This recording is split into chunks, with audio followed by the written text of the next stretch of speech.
Levez les mains, s'il vous plaît. Les vacances, c'est l'été. On démarre une émission exceptionnelle, extraordinaire, nommée tout simplement Happy Vac, avec qui la génération active en partenariat avec la DTV. Et je pense bien que vous vivez les magies de la télé. Mesdames, messieurs, mes chers téléspectateurs, bonsoir et bienvenue. Sûrement mon public, tatulen sen bobu mekhol, tatulen buba khaba khaba khaba. Tatulen mekhol.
Voilà. Alors, mon ami, comment tu t'appelles? Bonjour, je m'appelle Mandou Kalonsek. J'ai 8 ans, je fais la classe de C2. Je suis un citoyen de la génération active. Encore des applaudissements. Alors, mon ami, comment tu t'appelles? Je suis Aterfrey. Je fais la classe de CP. J'ai 7 ans. Moi, c'est Mohamed Fall. J'ai 9 ans. Je fais la classe de CME. Enfant citoyen de la génération active. Enfant citoyen de la génération active. Mademoiselle, comment tu t'appelles? Bonjour, je m'appelle Mamdar Faye. J'ai 11 ans. Je fais la classe de CM2. Enfant citoyen de la génération active. Moi, c'est Ndeyse Boufal. Je fais la classe de 5e secondaire. J'ai 12 ans et je suis enfant citoyen de la génération active. Bonjour, je m'appelle Issa Djei. Je fais la classe de 5e secondaire. Je suis enfant citoyen de la génération active. Bonjour, je m'appelle Sophie Timiensek. J'ai 13 ans. Je fais la classe de 4e secondaire et je suis enfant citoyen de la génération active. Bonjour, je m'appelle Seyna Bouba. J'ai 11 ans. Je fais la classe de 6e secondaire, enfant citoyen de la génération active. Bonsoir, je m'appelle Marietou Awaba. J'ai 11 ans. Je fais la classe de 6e secondaire et je suis enfant citoyen de la génération active. Bonsoir, je m'appelle Ousmane Sadio, j'ai 14 ans, je fais la classe de 4e secondaire, je suis enfant citoyen de la génération active. Bonsoir, je m'appelle Unkono Abdul Aziz Oulade, j'ai 13 ans, je suis en classe de 5e enfant citoyen de la génération active.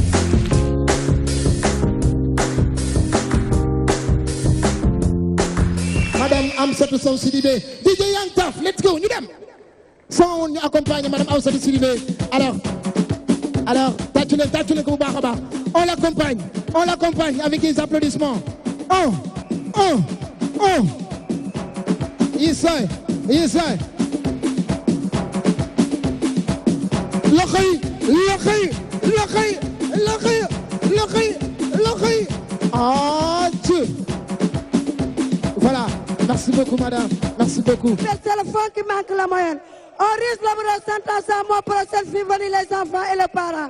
Gardez-vous le détournement de l'héritage que vous laissez notre parent. Un trésor est cassé dedans. Je ne suis pas l'endroit, mais un peu de courage. Fouillez, baissez, ne laissez ni place où la main se passe. Quand le père est mort, les filles retournent au champ. Nous avons vu que le travail est un trésor. Mana Allah Akbar, Jakajala Jek, Nel Kafarik, ouais, c'est ma discipline, c'est parti de Jek, Nel Leferik. Mes chers enfants,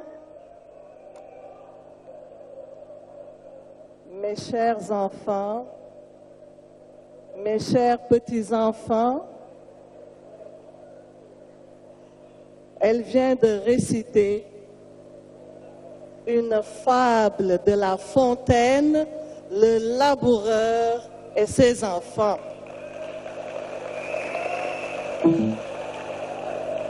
Travaillez, prenez de la peine. C'est le fond qui manque le moins. Creusez, fouillez, bêchez, ne laissez nulle place où la main ne passe et repasse.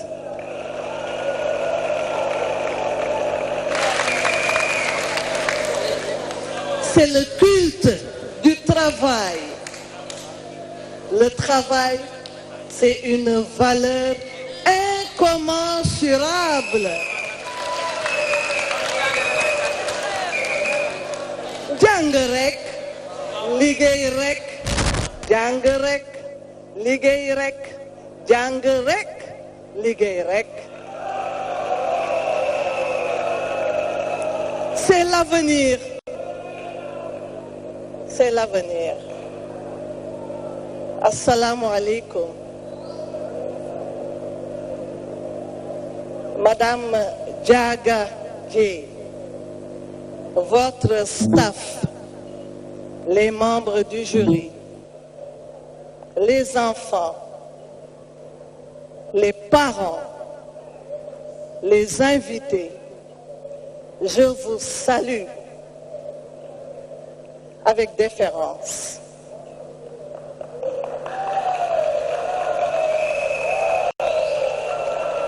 Et comme je l'ai toujours fait depuis des années, je voudrais féliciter la génération active pour cette belle initiative.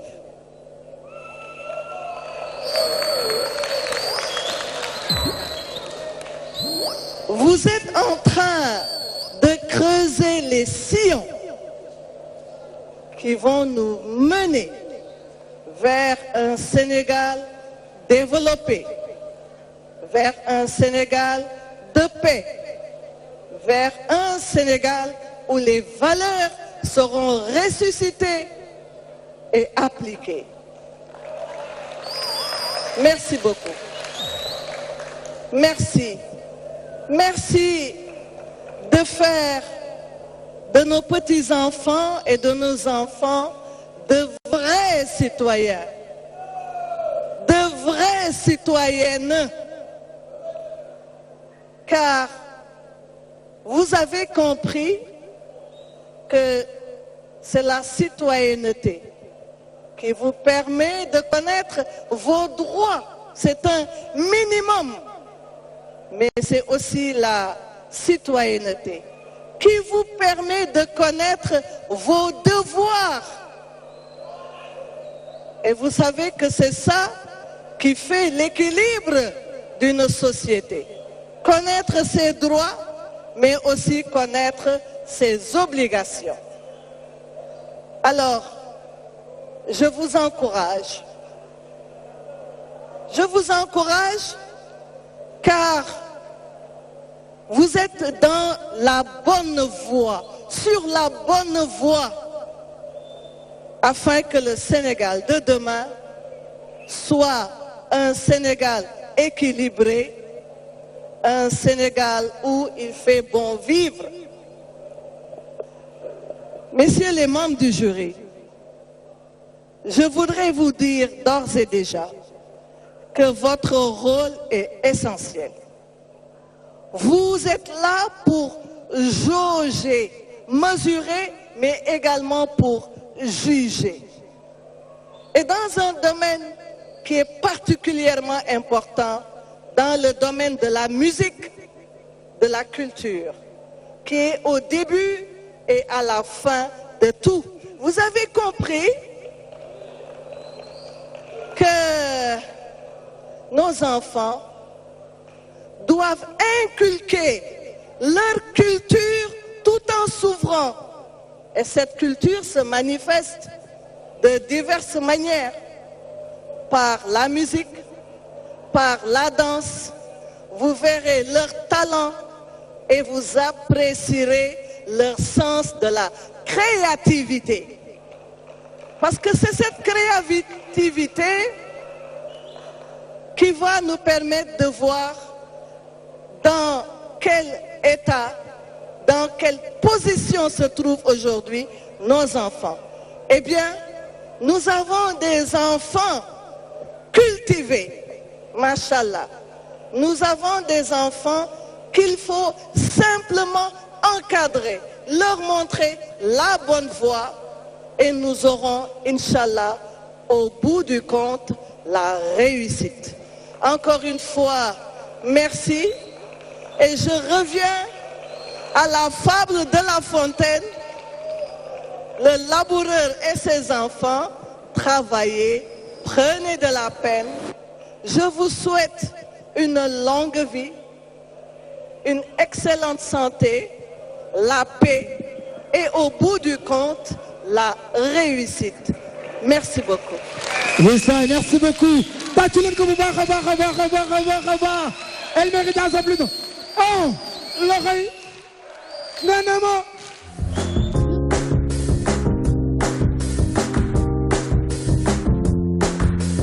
Bonsoir tout le monde, Madame le ministre, Madame la Présidente, le professeur Amsatou Sow Sidibé, Mesdames, Messieurs, chers invités, Messieurs les conseillers municipaux de la commune de Biscuiterie, chers enfants, chers petits-enfants, c'est avec un très grand plaisir que je me retrouve cet après-midi parmi vous, au nom de Monsieur le maire Doudou Issa Niasse, maire de la commune de Biscuiterie, qui, empêché, aurait bien souhaité être parmi vous. C'est un grand-père qui aurait bien aimé être là, communier dans la joie avec ses tout petits enfants, mais également avec ses enfants et ses amis de longue date. Je voudrais dire aussi un grand bonjour à Madame la Présidente de la Génération Active, Diaga Dieye, la grande militante, la grande fille qui passe tout son temps, n'est-ce pas, à s'occuper des enfants, à aller vers les enfants, à chercher vraiment tout ce qui est possible pour le plein épanouissement des enfants. Diaga, nous vous disons un très grand merci. Je voudrais, avant de continuer mon propos, revenir sur la marraine, ma sœur, mon amie, Madame le professeur Amsatou Sow Sidibé. Vous avez fait un très bon choix en nommant Madame Amsatou Sow Sidibé marraine de la Génération Active. La cérémonie qui nous réunit cet après-midi revêt pour nous une grande importance, car allant dans le sens de l'accompagnement des enfants, allant dans le sens de l'épanouissement des enfants. Parce que la commune de Biscuiterie tient essentiellement à la promotion des jeunes, parce que moi je suis déjà la présidente de la commission enfance, donc c'est avec vraiment un grand plaisir que je me retrouve devant vous. Ce qui fait la particularité de la Génération Active, c'est que tous les ans, vous avez un thème. Et cette année, vous avez choisi comme thème l'agriculture bio au service du développement. C'est un thème qui est d'une importance capitale, car je pense que les jeunes que vous êtes, vous avez un grand rôle à jouer, n'est-ce pas, dans le domaine de l'agriculture. Parce que l'agriculture bio, c'est un volet de l'agriculture en général. Et vous connaissez vraiment les vertus qu'il y a dans l'agriculture bio, qui permet, n'est-ce pas, de s'alimenter d'une manière très saine et d'une manière très facile, car autour de vous, dans vos écoles, dans les maisons, vous pouvez organiser et développer, n'est-ce pas, cette agriculture bio qui permet vraiment à l'être humain de se développer d'une manière très saine et facilement également. Donc, je ne voudrais pas être très long. Monsieur le maire, Doudou Issa Niasse, maire de la commune de Biscuiterie, yebal ma fi mag délégation ma andal, sama collègue conseillère Néné Diallo, le représentant des jeunes Pape Diallo et notre délégué de quartier Elhadj Habib Gueye, qui est toujours présent à nos côtés. Donc di leen wax ne que maire kontaan na ci lii da leen di ñaanal ndax ay xale ku leen yore da nga leen di tàggat teg leen ci yoon te ni ko madame le professeur waxee léegi am njàngale la nee na on crée de nouveaux citoyens di leen inculquer ay valeurs yaakaar naa ne jaaga ak sa équipe yéen a ngi ci yoon boobule ñu ngi lay ñaanal vraiment lii nga tracé comme voie yàlla jàppale la ci ba nga xam ne yi xale yi tey jii boo lëgee ñoom ñoo yore Sénégalu ëllëg ñu am nag ay valeurs yoo xam ne yii moom la ñu soxla ci doomu aadama pour ñu mën a accompagner vraiment le développement du pays. maa ngi gàttal di remercier tout le monde di leen ñaanal de très bonnes vacances mais des vacances utiles ndax lii ngeen fas yéene yaakaar naa ne war na mën a nekk benn ouverture ci dëkk bi war na mën a nekk opportunité boo xam ne day permettre ñu lutter contre la pauvreté permettre également de pérenniser la sécurité alimentaire à travers la culture bio. Donc, maa ngi gërëm ñëpp di sant ñëpp au nom de monsieur le maire et de leen souhaiter bonne soirée et de très bonnes vacances, mais des vacances citoyennes. Donc, je vous remercie.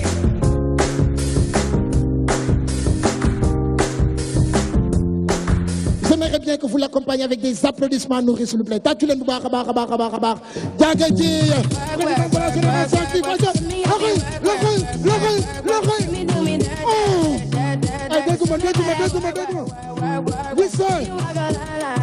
Merci beaucoup, Didier Yantaf. Merci beaucoup. Mesdames et messieurs, permettez-moi, à l'entame de mon propos, de vous demander d'observer 1 minute de silence à la mémoire de personnes qui nous ont quittés, dignes accompagnateurs de APIVAC 2015. Il s'agit de Baïfal de la troupe de Safi Just, Nabou RFU du club de Pape Birahim Ndiaye et Tonton Ibrahim Sow. Merci d'observer avec moi 1 minute de silence à leur mémoire. Je vous remercie. Monsieur le ministre de l'Agriculture, Madame Amsatou Sow Sidibé, marraine de APIVAC, Monsieur le maire de la commune de Biscuiterie, Doudou Issa Niass, parrain de la journée représenté par Madame Awa Dianor, Monsieur le directeur général de l'IPG-ISTI de Dakar, Papa Saliou Sall, Mesdames et Messieurs, à vos rangs et titres, chers invités, chers participants, nous avons une immense joie de vous présenter le concept de APIVAC qui met sur scène plusieurs générations de 7 à 77 ans pendant les 3 mois de vacances. Une plateforme télévisée de développement des capacités et des aptitudes de participants par la promotion des valeurs républicaines, citoyennes et civiques, la promotion du développement durable et inclusif, la promotion de la culture et des traditions comme vecteur de cohésion nationale. En effet, le concept APIVAC, créé en 2013, est composé de 5 rubriques. Les enfants citoyens, la culture générale, le hip-hop développement, l'imitation des artistes de renommée internationale et la danse traditionnelle. APIVAC a pour ambition de donner à la jeunesse sénégalaise une opportunité de s'exprimer sur plusieurs thèmes d'actualité à travers des prestations culturelles, artistiques et éducatives sur le plateau télévisé. Pour cette année, le thème choisi pour la journée d'ouverture est l'agriculture bio au service du développement. Chers invités, en choisissant ce thème, la GIA a voulu mettre en évidence une nouvelle pratique agricole qui développe la production d'aliments en respectant les normes environnementales. L'organisation de cet événement a nécessité la mobilisation de beaucoup d'énergie. Permettez-moi de saluer alors, mesdames et messieurs, la détermination de femmes et hommes mobilisés et engagés pour relever ce challenge. Je voudrais, avec votre permission, en citer quelques-uns. Monsieur le directeur général de l'IPG-ISTI de Dakar, Papa Saliou Sall, qui nous a accompagnés et logés dans les meilleures conditions. Monsieur Laye Diagne, qui nous ouvre les portes de son studio professionnel. Merci à Monsieur Bakary Diakité, à Monsieur Jupiter Diagne et à Bibut pour la programmation des buts du hip-hop développement. Maintenant, permettez-moi aussi de décerner une mention spéciale pour d'éminentes personnes ressources. Il s'agit de Madame Madina Touré du Conseil économique, social et environnemental du Sénégal pour son accompagnement, ses conseils, sa qualité de management de la génération active. Madame Ndeye Bawa Ndiaye, directrice du cabinet Audit WK, chargée de l'administration financière de APIVAC. Madame Safiatou Touré du ministère de l'Environnement pour son appui à la communication de la GA. Un big jaajëf à Monsieur Massamba Thian, directeur de la radio-télévision scolaire au ministère de l'Éducation nationale. Les membres du jury, avec à sa tête depuis 2 ans déjà, Monsieur Sidi San, compositeur, chanteur international. Monsieur Laye Diagne, artiste musicien de haut niveau. Monsieur Moustapha Gueye, danseur chorégraphe international. Bravo au staff de la génération active. Moustapha, Amia, Alassane, Daouda, Big Taf, Junior Ismaïla et à Tonton Habib Gueye, délégué de quartier de Biscuiterie. Tchouna, Bator, Ousseynou Niane pour la mobilisation. Merci beaucoup. DTV, partenaire de APIVAC 2016. Merci à Monsieur Maïk Gueye. Big up Tatara Diallo. Passez de bonnes vacances, cher public. Je vous remercie. Thanks to you, I never wanna be without you. So sad. Encore des applaudissements pour Diago. Et Tatulen, Young Taf, let's go, let's go, let's go, let's go, let's go. For the show. Yes, I, for the show. Alors merci beaucoup, c'était Diaga Dieye, présidente, fondatrice de la Génération Active, émission pour l'émission APIVAC, en partenariat avec la DTV. Mais n'oubliez pas, mën ngeen am DTV noo leen ko bëggee ak foo leen ko bëggee, il suffit juste ngeen dem télécharger ko ci Play Store wala ngeen télécharger ko ci Apple Store, mën ngeen ko am fu ne, mën ngeen ko am des TNT et encore une fois plus ci bépp bouquet mën ngeen a seetaan li nga xam ne moo di DTV et vous pouvez encore vivre carrément les magies de la télé avec la DTV. jaaraama yéen yéenay bomb yéenay toj Sénégal kon xanaa neex. Yes, sir. Alors je pense bien maintenant on va accueillir les enfants citoyens de la Génération Active. Nous allons faire un spectacle et juste après, mesdames et messieurs, à mes chers téléspectateurs, on va accueillir les rappeurs, les imitateurs et pourquoi pas la danse traditionnelle. Les enfants citoyens de la Génération Active, ici même sur scène. Young Taf, let's go for the show pour les accueillir s'il vous plaît. Guys, même de show, il faut nous rate. Tout le monde, tapez les mains s'il vous plaît. Nganima yeah hey guys dégg ma laxay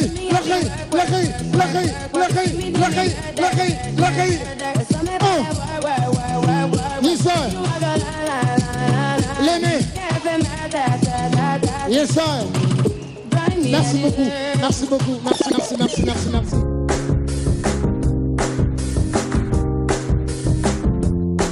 Des applaudissements s'il vous plaît, nous allons accueillir les enfants. Mesdames et messieurs, soyez les bienvenus à APIVAC. Aujourd'hui, nous, enfants citoyens de la Génération Active, allons vous présenter une organisation de foire bio. C'est très important, car consommer bio est un engagement pour le bien-être des générations futures. Maintenant, nous allons interroger Nabou pour l'explication de la foire bio. Merci. À travers l'organisation de cette foire, nous vous sensibilisons les consommateurs sur les vertus de l'agriculture bio. L'agriculture bio met en avant le respect de l'environnement, la santé humaine et animale, les qualités gustatives et les propriétés des aliments. Nous souhaitons un retour aux sources, valeurs et richesses que nous offre notre patrimoine. Merci.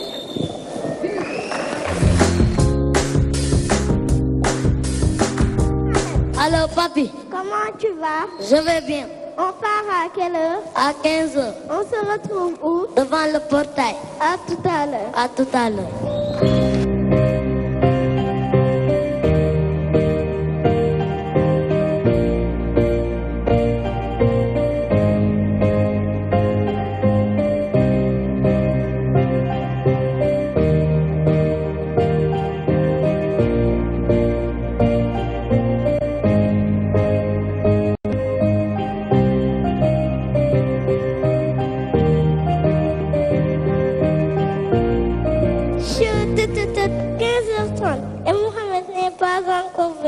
Je ne peux plus l'attendre. Attends, je vais faire la queue.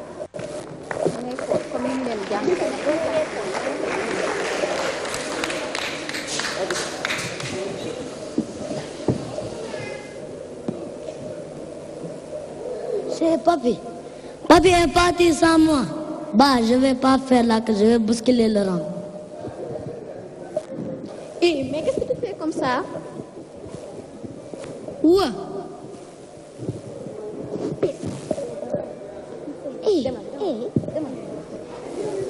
faut respecter la queue. Pourquoi? Attends, patiemment ton tour. Attends, faut respecter la queue. Attends, patiemment.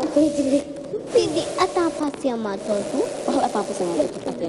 Attends, patiemment ton tour.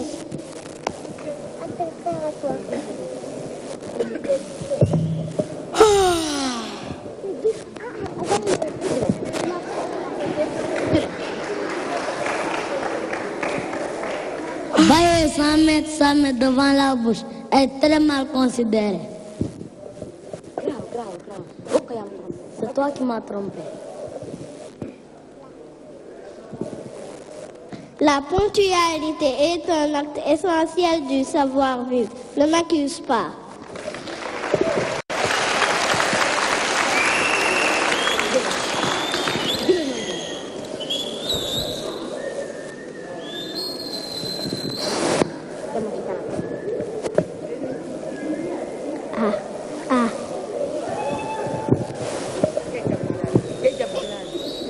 Soyez les bienvenus dans notre stand. Merci, madame. Alors, vous supposez quel genre de produits? Ici, nous exposons des produits bio, particulièrement des légumes, mais aussi du riz bio. Mais c'est quoi l'agriculture biologique?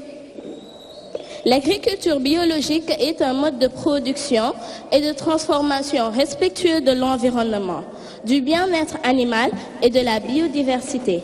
Elle apporte aussi des solutions face au changement climatique. Waouh, comme c'est intéressant. Waouh, comme c'est intéressant l'agriculture biologique. Êtes-vous satisfaite de ma réponse? Ah, bien sûr que oui. Merci.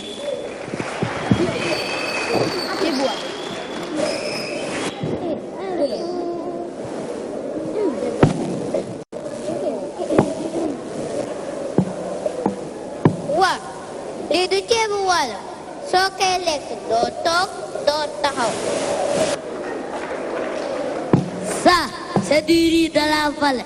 Boo koy lekk doo toog doo taxaw. Laaj ko Kouthia.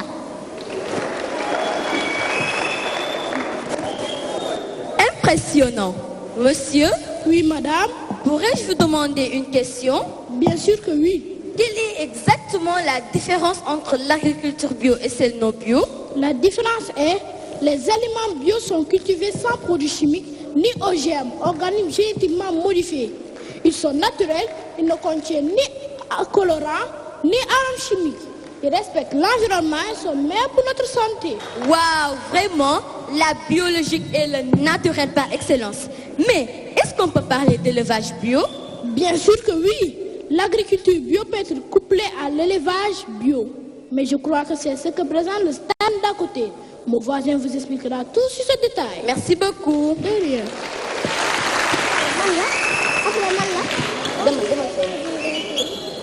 ceebu waalo am na solo de. am na solo bu baax dama yaakaar ñëpp moom lañ war a lekk sax. waa li fan la war a nekk sax. moom à côté rek la wax. à côté kay warul sori fii. Mais qu'est-ce que vous cherchez là? On dirait pas des intellos. Regardez là-haut, on a écrit élevage bio. Ah oui, c'est vrai. yii tey nag wéere nañ toog ba xale bu ndaw bi duñu corriger. Venez, je vais regarder ce qui est à l'intérieur. Regardez, c'est de la volaille. Mais c'est vrai, regardez, c'est de la volaille. Mais c'est vrai, regardez, c'est de la volaille. Monsieur, s'il vous plaît, pouvez-vous nous parler de l'élevage bio? Merci de s'intéresser à ce que nous faisons. Et j'espère qu'à partir d'aujourd'hui, vous allez prendre l'engagement de consommer des produits bio pour votre bien-être. Merci, monsieur.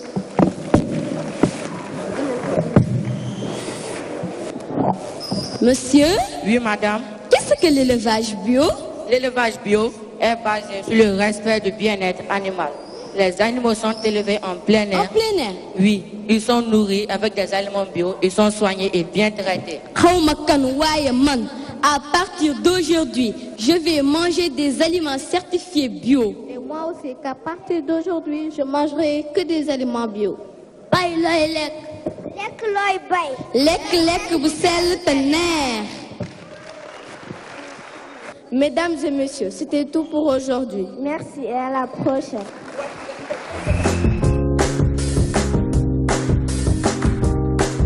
rubrique Jeudi en herbe, pour accueillir les ados de la génération active. Les membres du jury, c'est déjà prêt? Bonsoir, je m'appelle Aminata Sek, j'ai 16 ans, je suis en première et je suis ado de la GA. Merci. Bonsoir, moi c'est Boubacar Nyangan, j'ai 19 ans, élève en classe de BT, ado de la génération active.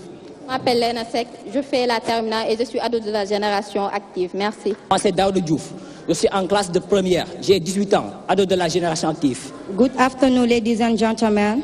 My name is Rokaya. I am 19 years old. My level is 11th grade. I am member of the active generation. Thank you.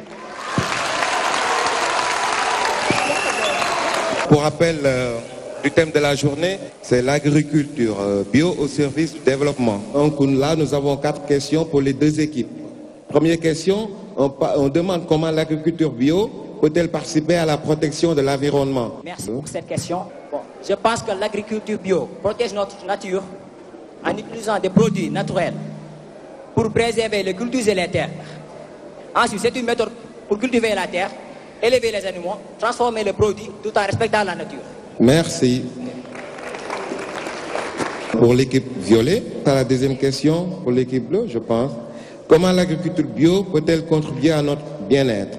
L'agriculture bio contribue à notre bien-être en nous proposant des produits très variés avec lesquels on peut se régaler au rythme des saisons. On passe à la question numéro 3. Qu'est-ce qu'on peut trouver dans une ferme bio?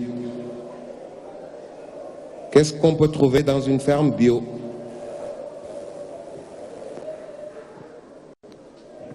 Pour protéger ces cultures, l'agriculteur bio s'appuie sur ses prédateurs naturels, comme les coccinelles qui mangent les pucerons.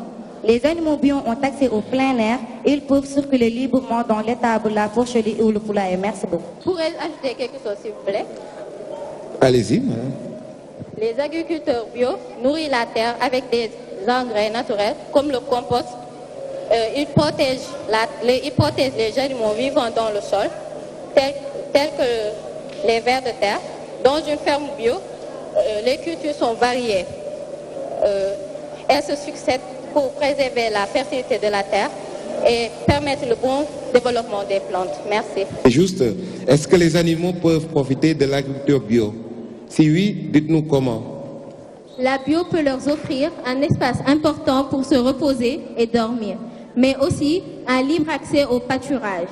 Les éleveurs bio nourrissent les animaux avec des aliments tels que de l'herbe et des céréales bio. De plus, les petits boivent longtemps le lait maternel. Merci. Merci à vous. C'était les 4 questions pour la culture générale. Encore des applaudissements. C'est les ados. C'est les ados de la génération active, mesdames, messieurs. Maintenant, vous pouvez avoir votre chaîne de télé DTV pour vivre les magies de la télé, mesdames, messieurs, mes chers téléspectateurs. Je vous le dis et je confirme, pour avoir la chaîne, il faut juste aller ou bien www.dtv.sn, télécharger que c'est Google Play Store ou encore Apple Store. Android, vous pouvez am rek, mën ngeen toog fu leen neex, xool Happy Vac, ngeen xool yeneen émission yu neex yëpp yi nga xam ne ñoo ngi daw ci biir DTV. Encore mën ngeen ko am tamit ci Windows Phone, am ko ci Roku TV, maintenant TNT bi mi ngi fi. Donc vous, amis chers téléspectateurs, si vous voulez carrément vivre les magies de la télé, il suffit juste nga xool DTV. Mesdames et messieurs, mes chers téléspectateurs, après avoir assisté l'utile, il est temps de faire l'agréable quand même. Hein? Nous indi les Safi pour rubrique danse traditionnelle. Appréciez vous-même.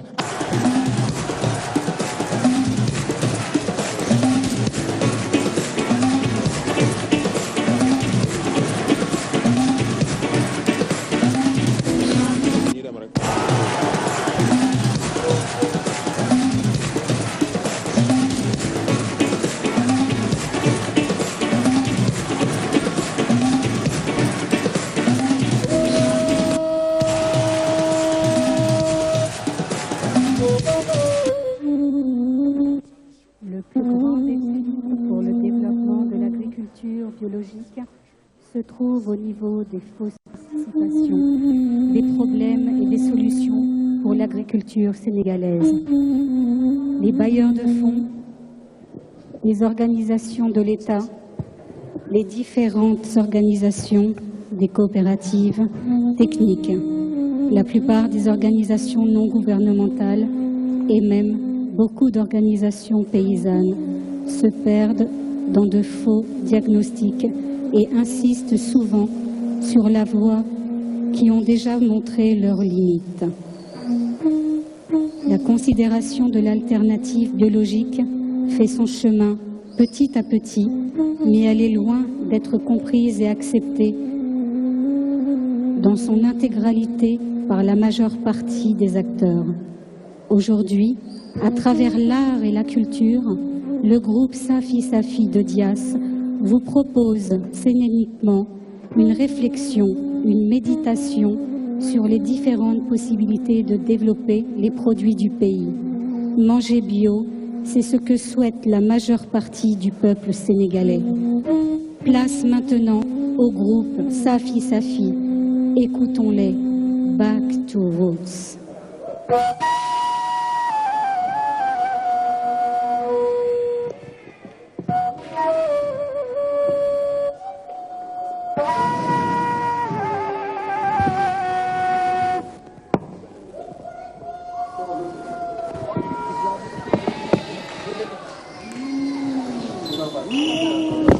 Allahu Akbar, Allahu Akbar, Allahu Akbar, Allahu Akbar. Ashhadu an la ilaha illallah, ashhadu an la ilaha illallah, ashhadu anna Muhammadan Rasulullah. Hayya ala salat, hayya ala al-falah, qad qamatus salat, qad qamatus salah. Allahu Akbar, Allahu Akbar.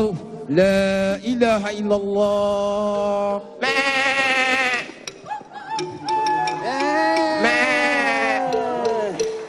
Que peut-on espérer de cette jeunesse?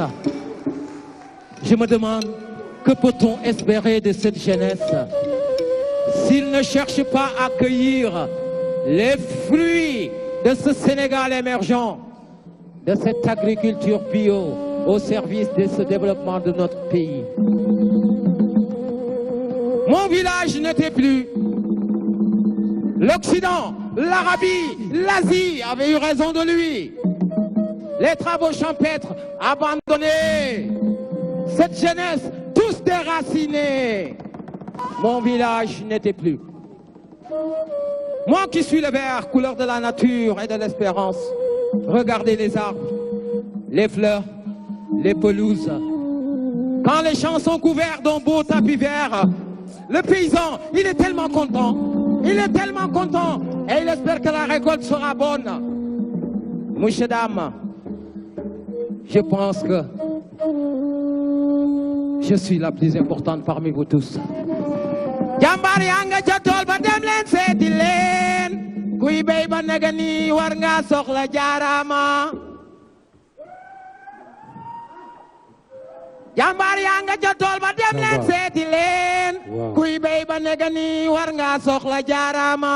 waaw ma ne jaarama baykat ndax ku fi lekk kat moom moo la may ba nga suur te tamit ku fi feebar moom moo ñu digal ba ñu wéet kon na ma ne jaarama baykat ku fi xiif yaa ko dundal ba mu suur waaw ku fi feebar yaa ko nadal ak reen ba mu wéet. J'ai rêvé le Sénégal avec ses nombreuses zones climatiques. J'ai rêvé, j'ai voyagé à travers les régions. li ma gis doy na ma. buur yàlla mi ñuy wàcceel taw suñu suuf nangu mais lan moo waral duñu bay. ah yéen kat gàcce gàllaama yéen baykat. Oh. Seigneur, donnez-nous ce qui nous reste. Donnez-nous ce dont les autres ne veulent pas. Tout cela, nous vous le demandons tellement que vous ne devez plus en avoir. Mais donne-nous aussi l'autosuffisance alimentaire, rien que pour satisfaire nos enfants et satisfaire notre population. Car les grands hommes n'ont pas besoin de formation. Ils se forment eux-mêmes. Car les grands hommes n'ont pas besoin de formation, ils se forment eux-mêmes. Aye jalmaray, aye jalmaray, aye jalmaray, aye jalmaray, sabarajinga, aye jalmaray, aye jalmaray, sabarajinga, aye jalmaray, aye jalmaray, sabarajinga, jalmaray, aye jalmaray, sabarajinga, aye jalmaray. Aye jamarayo, aye jamarayo, aye jamarayo, safarajiga. Aye jamarayo, aye jamarayo,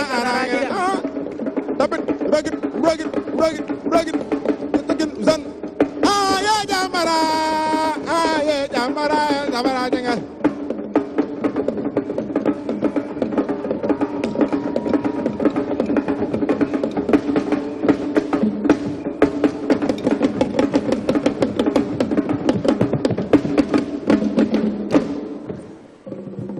Après les travaux champêtres, les Safi organisaient des manifestations culturelles où ces tam-tams étaient représentés par des mortiers et ces mortiers étaient battus par des pierres qui nous donnaient le son de Ndjoup et de Mbayita.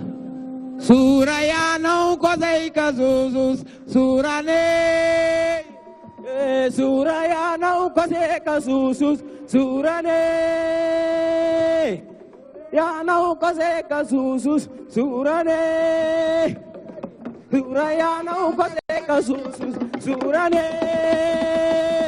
Rayana ukozeka zuzus surane Na ukozeka zuzus surane Zuzus surane Surayana ukozeka zuzus surane Surayana ukozeka zuzus surane Surayana ukozeka zuzus surane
Ce soir, pour Happy Vac 2016 avec la DTV, la génération active. Mesdames et messieurs, mes chers téléspectateurs, après avoir achevé la danse traditionnelle, il est temps d'accueillir les Real Boys. Alors, dañuy tàccu ànd ak sound bu ma fecc boo leen bëggee lu neex yang demal ma xool loxo yi nga ni ma nga ni nii la nga ni ma loxo yi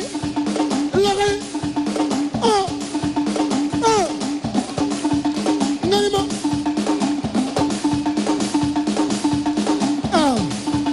inside seconde la xay seconde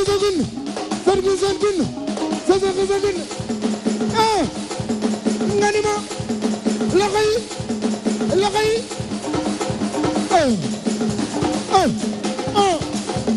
ni ma aywa ok Yann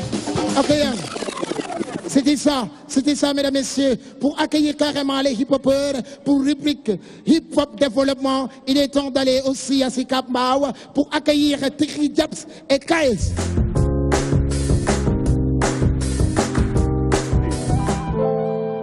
Netohoye Rahman Diabaté, alias Tikri Japs. Yes, sir. Yo, dans la terre, moi je vois encore un espoir. un sol riche et fertile du désespoir. Guerre, guerre, agriculture, l'agriculture, l'agriculture. Ouh, dans la terre, moi je vois encore un espoir. Toi-même tu sais, ouh, l'agriculture, l'agriculture. Dans la terre, nous on voit encore un espoir. Un sol riche et fertile du désespoir. Je sais pas si tu peux croire, c'est la bioculture qui remplit le paysan de la saine culture. Ma vie aussi dépend, la tienne aussi dépend. Les animaux, les végétaux, oui tout dépend. On peut croître la terre saine dans l'usage naturel, sans dégâts, pour ça chacun dépend. Dans les bétails à freedom, au-dessus des montagnes comme à Freetown. On peut croiser le bio au marché à Dakar, Abidjan, Conakry comme à Freetown. Dans la terre, moi je vois encore un espoir. Sol riche et fertile du désespoir. Yeah, yeah, l'agriculture, l'agriculture, yeah. Dans la terre, moi je vois encore un espoir. Un sol riche et fertile du désespoir. Yeah, yeah, l'agriculture, l'agriculture, l'agriculture. Sunu gaal gaa ngi nii na leen ko joow te wàññi coow li fi amul fenn. Welcome gis na ne dund gi metti na moo tax ñu indi projet bu naan agriculture bio au service développement. C'est un bon engagement. Bay di dundee mu mën a feeñ ku ci ku ne bañ sa engrais la pepp ba ci màng la gerte gi gën a normal la foo ko natt weesu na fa foo ko natt weesu na fa.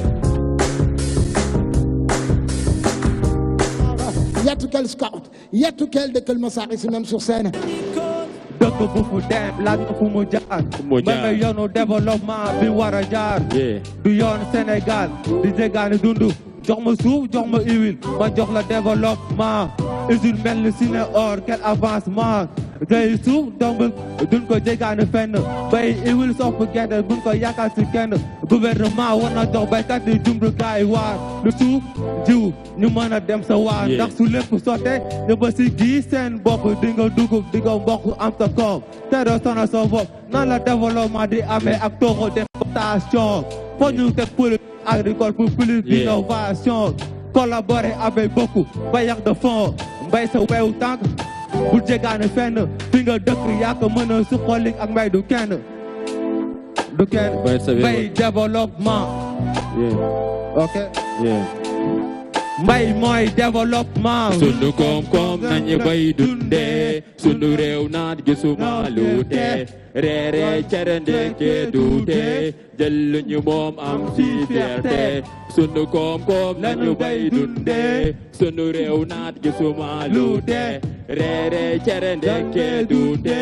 jël lu ñu moom am ci fierté.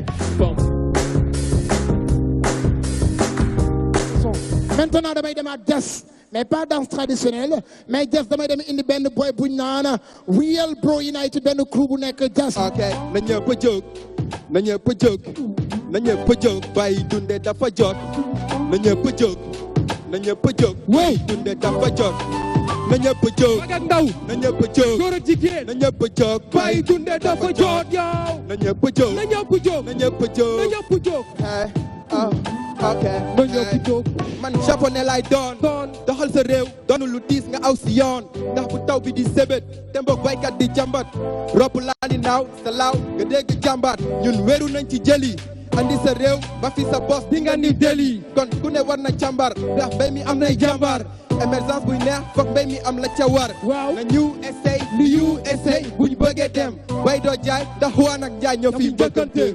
c'est ça parce que l'agriculture dafa war a développer parce que dañu war a compétitif comme ñëpp parce que agriculture secteur d'émergence la bàyyi du ndeelu woon dellu tàllu mën a doxal sa réew hey bu nawet jotee nguur gi di joxe matuwaay ngir seeni mbégte bàyyi du ndeelu woon ñu dellu tàllu mën a doxal sa réew hey bu nawet jotee nguur gi di joxe matuwaay ngir seeni mbégte bu nguur di joxe ay matériel ak financement fa la mbay bi doxe faf émergence bi am lancement baykat yeeg seen i gàncax te doo ko seen si añ sax loolu lañ war a bañ sax dugg marché yore seen i pañe nañ dellu cosaan ci mbay mi rax ci modernité na ku ne jël bay dundee def ko sa yitte booy xool am nañu suuf te bu taw bi di yee suñu fleuve doon na lu tuuf irrigué di liggéey ba